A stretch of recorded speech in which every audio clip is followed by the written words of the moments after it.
A major trade as the NBA Sixth Man of the Year. Traded to the Houston Rockets. Oh! Carry to Harden. Harden at the buzzer. Oh! James Harden has turned into one of the best scorers and a perennial first-team All-NBA player, but one thing eludes him. How do you explain Harden's performance? He choked. And the Houston Rockets would know that they have to make some changes. Chris Paul now goes to the Rockets. Your backcourt of Chris Paul and James Harden. Can they compete with the Warriors?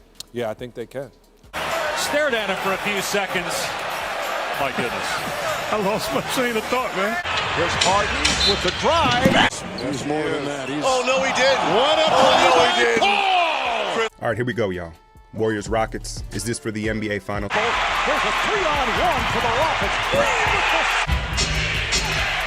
Here's Paul. Nice move. Question play, all positions. Oh, it's up top. Screen Green. Paul fires and hits. Houston has taken a 3-2 lead on Golden State. The Rockets won this game. And the Rockets won it by playing historically great defense. But this is the Houston Rockets. Something will always go wrong. Started by Cook. Paul on the spin. Rebound. Again, look at the play on the other half of the court. This is the most important play of the game. But the series wasn't over yet. Game 7 of the Western Finals. And Gordon put for Tucker. 3-for-3. Fire. Again, 3. 0 for 27 in Game 7. Yes, this is not a typical video, but it is instead a documentary on the rise and fall of the Houston Rockets over the past 10 to 15 years, so sit back, get some food, and enjoy. It is 2011, and Houston Rockets 8-time All-Star Yao Ming just retired after playing a combined 5 games over the past 2 seasons. The Rockets would miss the playoffs for the 3rd consecutive season. This was a team without an identity, and were a middling squad that was just always slightly missing out on the playoffs. Kevin McHale was their 3rd head coach in the past 6 seasons, but after missing the 2012 playoffs, the Rockets would make an announcement that would shock the NBA world. Adios in a stunning development, a major trade on the eve of the regular season as the NBA Sixth Man of the Year, integral to the Western Conference champs, traded to the Houston Rockets. Harden was an up-and-coming sixth man for the Oklahoma City Thunder that was a 17-point-per-game scorer and a solid three-point shooter, but nobody expected what was to come the next season. Harden with us tonight, and James Harden is coming out. James Harden would take an incredible jump, not just make an All-Star team, but would make the All-NBA third team in only his first season on the team. Harden would help push his pace and lead an electric offense that was 6th in offensive rating despite having no second star, as Chandler Parsons and Jeremy Lin were the best players alongside Harden.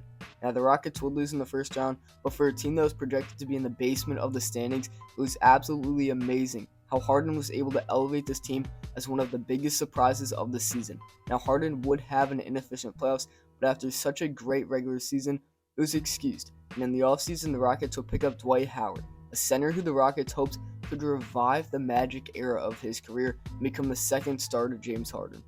The fact is, James Harden is the man to look at. This is the dude that you want to play with. Dwight Howard would make the All-Star team, averaging 18 points and 12 rebounds with solid defense, but it would be disappointing. Howard had just had a down year with the Lakers, as him and Kobe just did not have good chemistry. It looked like this was the beginning of the fall for Howard, but Houston would again make the playoffs, as Harden would carry. Now, the supporting cast would be solid, as Parsons, Lin, Terrence Jones, and Pat Bev would all average double digits, but Harden would be the star. Beard would virtually replicate the stats he had the previous season, but made first-team All-NBA and got 5th in MVP voting for a season that really cemented Harden as a star and one of the best offensive players in the game. On the fascinating series, we got the Rockets and the Blazers. You got the Rockets starting that series on Sunday. Houston a 5-point home favorite. This is a matchup between 2 young all-star guards, and it was supposed to be one of the best first-round series this postseason. In Game 1, it was back and forth, with Chandler Parsons dropping 17 first-half points, and Harden's 22nd half points was only 5 for 15 from the field. When the game went to overtime, Harden disappeared. The Beard would go 0 for 4, including missing the potential game-tying shot to end the game. The Rockets would again lead after one half in Game 2, with Howard getting 25 first-half points. The Rockets would again blow the lead, with Harden going 3 for 10 in the field during the second half. and the inefficiency was a trend the entire series, as even in wins, Harden shot 13 for 35 and 5 for 15, and he ended off the playoffs with 30-38 shooting splits, as he was very disappointing, as the Rockets would get bounced in the first round for the second time in a row. Stay in front of this guy, this left-handed bearded fella. Harden. James Harden played 81 games this season, only missing one game because of a suspension. But he would also just play better, scoring 27.4 points a game, racking up assists and rebounds, even finishing with 4 triple-doubles in that season, which in 2014-2015 was more impressive than it is in this era. From this success, Harden would make his second consecutive first-team All-NBA and finish second in MVP voting, only behind Steph Curry. Because of this, the Rockets had high expectations for the playoffs, and though the supporting cast was not anything special, they had 7 players who could get minutes. In the first round, the Rockets will play division rival Dallas Mavericks, led by Monta Ellis and clearly out of prime Dirk Nowitzki, and what a series it would be for Harden and the Rockets. Houston would race out to a 3-0 lead despite Harden not playing great.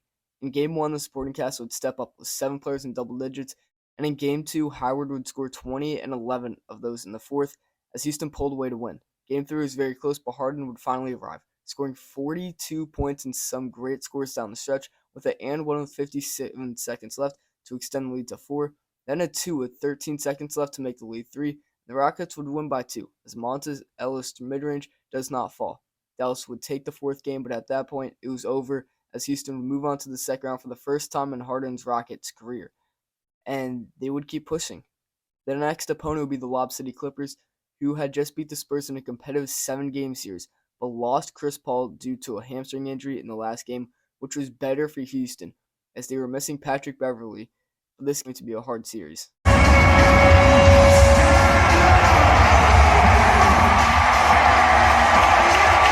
They would split the first 2 games with Harden drawing 15 free throws in the second, but Chris Paul would come back in Game 3, and this would wreak havoc. Break a couple of turnovers the last 2 possessions and get a chance to get some rhythm like Terry did in the last quarter. Rivers at 12. Also, you have Crawford at 7. Oh, boy. And end 1. The Clippers would win by 25 and 33, and take a 3-1 lead against Houston, and it seemed like it was all over. The Clippers would finally make the conference finals, and this could be LA's year. But then something snapped. In Game 5, the Clippers would shoot 25% from 3, and Ariza would drop 20 on 12 field goal attempts. And 2 days later, Houston would go on the road and down 10 with less than 8 minutes to go. The Rockets would pull off a historically improbable comeback. With Harden struggling from the field, Josh Smith and Corey Brewer would step up, going 5 from 7 for 3 and 9 for 11 from the field in the fourth quarter, and even go on a 23-2 run, all with Harden on the bench, as Houston forces a Game 7, and that is where the Beard would step up. Harden scores a game-high 31, and the Clippers and Chris Paul choke a 3-1 lead, as Houston makes an insane comeback to go to the Western Conference Finals. Now the magical run would soon come to an end. The Warriors would beat the Rockets in 5, with Harden having 3 really good games and 2 really bad ones, including Game 5, the closeout game for Golden State. This was a great run for Houston, but the next season it would all go wrong. Dwight Howard would get in loads of drama, getting head coach Kevin McHale fired, complaining to Morey about lack of touches, and Howard became a locker room cancer, which hurt this team, as other than Howard, had virtually no players that could play great defense, as Houston finished 21st in defensive rating. They would sneak in the playoffs at 41-41 and lose to the Warriors for the second straight season. But Mike D'Antoni would be hired as the Rockets coach, and this would change everything. D'Antoni's offense strategy would be to score as many points as possible and outscore the other team, and throughout the regular season, it would work. The Rockets would finish 3rd in the West with 55 wins. Harden would get 2nd in MVP voting with 29.1 points and a career high and league-leading 11.2 assists per game, which was absolutely absurd. In the first round, Houston would beat OKC, but by the second, they ran out of steam. The offense then scored more than 107 all series, as his team went cold and lost to the Spurs in 6. Luckily, Murray realized some of the roster construction problems, like not having a secondary playmaker, and one of the biggest trades in recent memory would occur. Team is sending all-star point guard Chris Paul to the Houston Rockets. Yes, the Houston Rockets would trade some role players and a first for one of the best point guards of all time, Chris Paul. This was one of the biggest trades in NBA history. The Rockets were providing legit competition to the dominant Warriors to make it out of the West. And though there was some doubts about how the team would perform with 2 heavy ball handlers, they would immediately shut that down.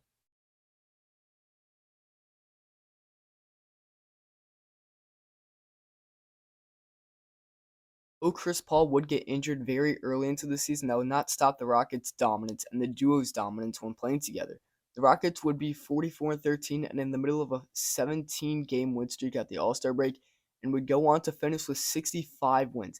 And Harden would win the first MVP of his career, beating out LeBron and still one of the more talked about MVP races in recent memory. And in that season, Harden averaged over 30, with the most wins in the league. Yes, Golden State only finished with 58 wins, and if there was ever a season for Houston to win the West and beat Golden State, this was it. The Rockets had the top scoring offense in the league and 6th ranked defense, with the best net rating. It was a team that had 2 elite ball handlers and playmakers in the league, arguably the best scorer in the league, some wing shooters to space the floor, and an elite rebounder, lob threat, and shot blocker, along with Mike D'Antoni, a head coach.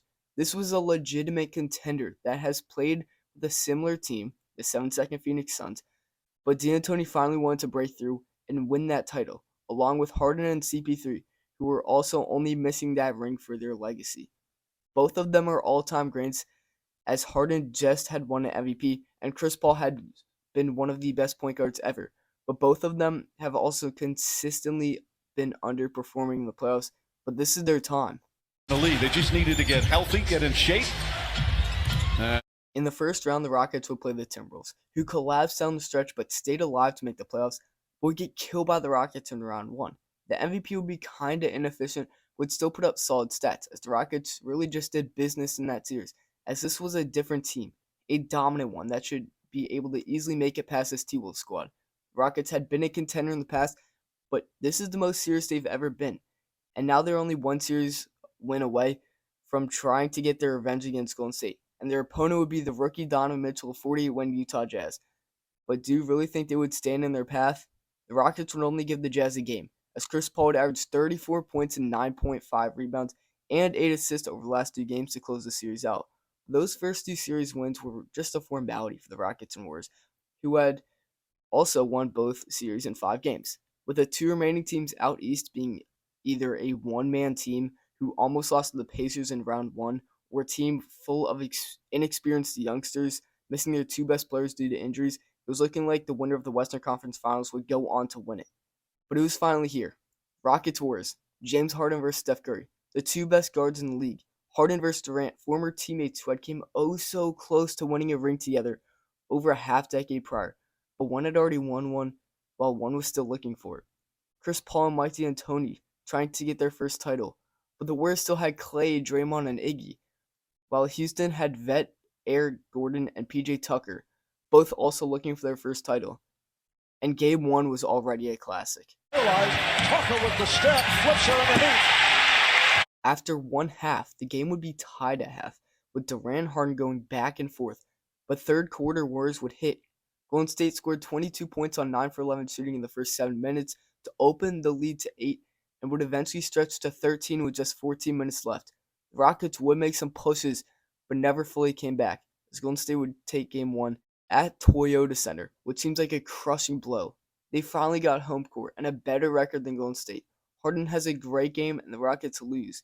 Game 2 is virtually a must-win for Houston, as you cannot let this Warriors team get a 2-0 lead on you, and the Rockets would execute. After the first half, the Rockets would lead 64-50 and won the third quarter to push the lead to 95-79. Golden State would try and make a push in the start of the fourth, but a flurry of Harden and Gordon buckets would put the game out of reach. Eric Gordon was the hero in this one, scoring 27 points and 6 made threes, and the series was tied up going back to the Bay Area. This was still very scary, as Golden State could pull away, and it looked like in the third game that they would. The Warriors would dominate, especially in the second half with Curry leading the way, scoring 26, and the Rockets would be in another must-win game. Down 2-1, Houston would shorten the rotation to 7 players, and after battling back from a first-quarter deficit, the Rockets were still alive after the first half. The third quarter rolled around, and it just got worse. Golden State was up 10 heading into the final periods. The Rockets were just trying to stay alive. But after Sean Livingston mid-range, the Rockets would start to hit their shots. Season for the Rockets. Here's Gordon giving it up. Capella. It counts. It's 20 to this point. Paul with that hesitation move. And score. But can play all positions. Oh, no. Play by Curry.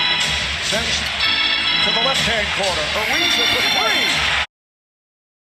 The Rockets took the lead with 6 minutes to go, and it went back and forth for a bit, but some Eric Gordon buckets got the lead up to 5, and both teams went cold in the last 2 minutes, with 0 made field goals that helped the Rockets as they won by 3 points in a low-scoring match where both teams scored less than 3 digits. The Rockets were legitimately in the series, and had made the series down to the best out of 3. In Game 5, the Rockets would race out to an 11-point lead, would be tied by the end of the first half. The entire third quarter would be back and forth after getting out to a 6-point lead. Some Klay Thompson free throws and 2 Draymond Green field goals, including a 3, would shorten the Rockets' lead to 1. The Warriors had all the momentum in a game where star Harden had gone completely cold as he finished shooting 5 for 21 from the field.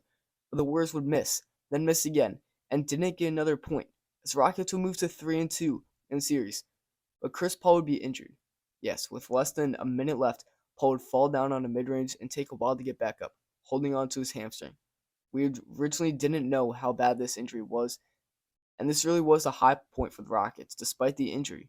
They were 1 game away from beating the Golden State Warriors, with a potential Game 7 at home, and with a win would go on to face a lesser opponent in the NBA Finals. They were 1 game away from the Finals, 1 game. But this was the highest high the Rockets would get. Chris Paul would, of course, miss Game 6.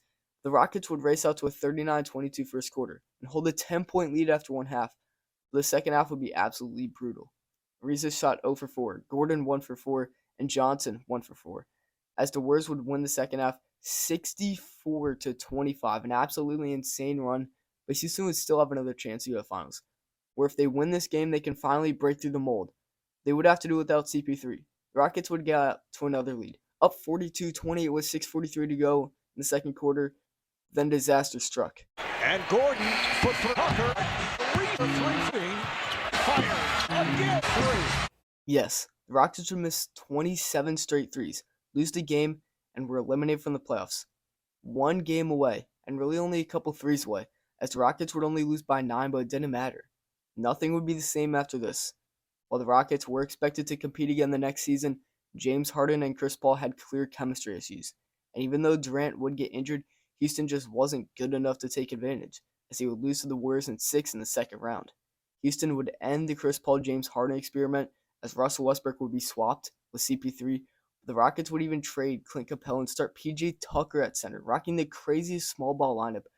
But in the bubble, the Lakers would easily beat them in 5. The Rockets would trade Russell Westbrook away for John Wall, and Harden would then force his way out. The Beard would allegedly wear a fat suit and try to convince Houston that he doesn't want to play for them, and would eventually be traded to Brooklyn. He would get injured with the Nets, get in more drama, be traded to Philly before losing in a very disappointing playoff run. While Houston has been one of the worst teams since Harden was traded, and over the past 3 seasons are 46-136 and 9-19 this season. They seem to have some really good pieces like Jalen Green, Jabari Smith, Kevin Porter, Alperen Sengun, Kenyon Martin, Jason Tate, and Terry Eason. They're still multiple years away from winning. The Rockets had an MVP in James Harden for over 8 seasons, and was even 1 win away from making the NBA Finals, but was never able to break through, and will always be remembered as the team that could never beat the Warriors and the forgotten super team that never won a ring.